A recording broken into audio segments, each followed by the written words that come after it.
I wish I had expressed my feelings more. They feel something, love, anger, gratitude, pain, but they swallow it. They think, what if I say this and it's the wrong time? What if I get rejected? What if I look weak? So instead of speaking, they stay silent. And that silence piles up over years, over decades, and then one day, lying on that bed, staring at the ceiling, the thought hits. Why didn't I just say what was in my heart? Because expressing feelings is risky, right? It means putting yourself out there without a shield. It means someone could dismiss you, laugh at you, maybe even walk away. But not expressing them, that's the slow, invisible cost. That's the moment when the relationship you wanted never happened. When the apology you could have given never reached the person. When I love you stayed locked in your chest until it was too late. I wish I hadn't worked so hard. The realization that work swallowed up everything else. That the hours spent grinding, chasing, building, climbing, those hours never came back. And the people who mattered, the children who grew up, the partner who waited, the friendships that faded, those moments don't repeat. See, when you're in the middle of life, you don't notice it. You think, I have to hustle now. I'll make time later. But later is slippery. Later keeps moving away from you. The promotions, the deadlines, the goals, they stack on top of each other until decades pass. And then suddenly you look back and the truth is brutal. You traded irreplaceable time with the people you loved for meetings you barely remember and projects that don't matter anymore. Work is seductive. It gives you validation. It tells you you're useful, important, achieving something. Meanwhile, family and relationships, they're quieter. They don't demand deadlines, they just ask for presence. A walk, a laugh, a dinner together. And those small things feel easy to postpone until one day you realize they were the real treasures all along. I wish I had stayed in touch with friends. In the rush of work, ambition, family, problems, survival, you let people slip away. It's not on purpose. It's never like you wake up one morning and say, I don't need my friends anymore. No, it happens slowly, almost invisibly. You get busy, they get busy, you move cities, you change jobs, they start families, and before you know it, years pass. And the people who once knew you better than anyone else become names you scroll past or numbers you don't call. And here's the thing, you don't notice the absence right away. You think you're fine. You think, I'll reach out later. We'll catch up when life slows down. But life doesn't slow down. And then you wake up one day realizing those memories, those late night conversations, those inside jokes, they're locked in the past. And you never built new ones. That stings. Because when you're at the end, it's not the promotions or the trophies you want near you. It's faces, voices, laughter. It's connection. The tragedy is we underestimate friendship. We think of it as optional, like an add-on to life. Work feels urgent, bills feel urgent, family obligations feel urgent, friendships feel replaceable. But they aren't. They're lifelines. They're what remind you of who you were, who you are, and who you wanted to be. Friends hold parts of your story no one else remembers. And losing touch means losing parts of yourself. I wish I had let myself be happier. Happiness feels like something that should come naturally, like breathing. And yet, for so many people, it ends up being this thing they postpone, this thing they negotiate with themselves about. I'll be happy when I get that job. I'll be happy once I move to that city. I'll be happy when the kids grow up, when I retire, when I finally have enough money. And then what happens? Life passes. And in the end, people look back and realize they never really gave themselves permission to be happy in the moment they were living. The truth is, happiness isn't waiting at the finish line. It's not this prize that shows up once you've checked off every box on the list. It's something you allow yourself to feel right now, in the middle of the mess, in the middle of the uncertainty. And that's what people regret on their deathbed, that they kept postponing it, like it was some luxury they hadn't earned yet. I wish I had traveled more. It's one of those things people realize too late, that the world was right there, wide open, waiting for them, and they just didn't go. They got caught up in routines and responsibilities, in the thought that maybe someday they'd finally make the time. But someday has a way of slipping away, doesn't it? And then you're left with this quiet ache, this regret that you didn't see more, didn't experience more, didn't step outside of your little circle of life. But here's the trap people fall into. They think travel has to be this grand, expensive, impossible thing. Like you need months off work, like you need a fortune saved up. And so they put it off. They wait for that perfect time, which never arrives. They forget that even small journeys,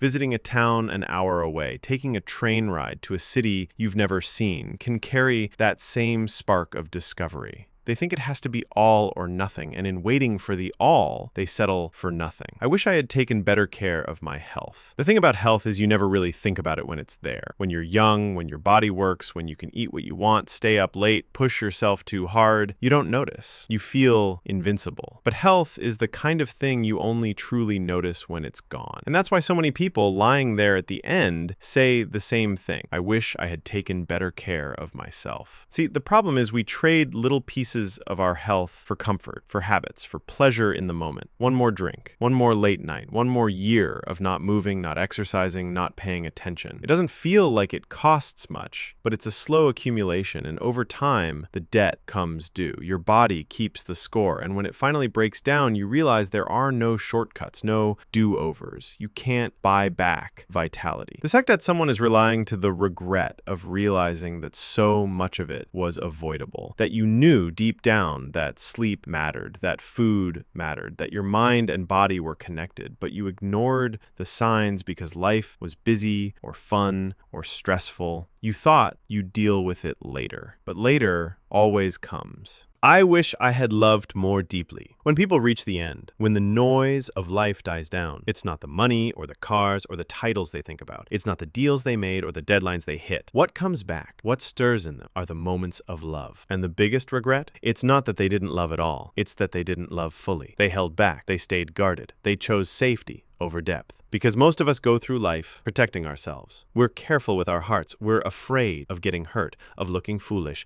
of giving more than we'll get. So we ration love, like we're going to run out of it. We give just enough to feel secure, but not so much that we're vulnerable. And at the time, it feels smart. It feels like control. But when people look back, they see how much they missed. They see how many moments they could have made richer, warmer, deeper, if only they had allowed themselves to open up more. Every relationship, family, friends, lovers, is a chance to go deeper, to really listen, to really hold someone, to say what you feel before it's too late. But most of the time, we're distracted. But loving deeply doesn't mean everything turns out perfect. It doesn't mean you won't get hurt. It means you chose not to live half alive. You chose to risk, to feel, to let people matter. And at the end of life, that's what people crave most, the memory of having given themselves fully. I wish I had lived in the moment. Most of us spend our lives either chasing what's next or replaying what's already happened. You wake up and you're already thinking about tomorrow, or next week, or that big thing you're planning for. Or you're lying in bed and your mind is circling back to something stupid you said 2 years ago. And all the while, what's right in front of you? Gone. You're not here. You're somewhere else in your head. And when people reach the very end, when they're lying there with no more tomorrows left, that's the moment it hits them. I missed it. I didn't live the actual moments that made up my life. It's not that they didn't do things. They worked jobs, traveled, raised families, bought houses, went to dinners, but they weren't really present for any of it. They were at the dinner, but thinking about work. They were on vacation, but thinking about money. They were holding their child, but distracted by their phone. And that's the regret. It's not that life wasn't full. It's that they weren't in it when it was happening.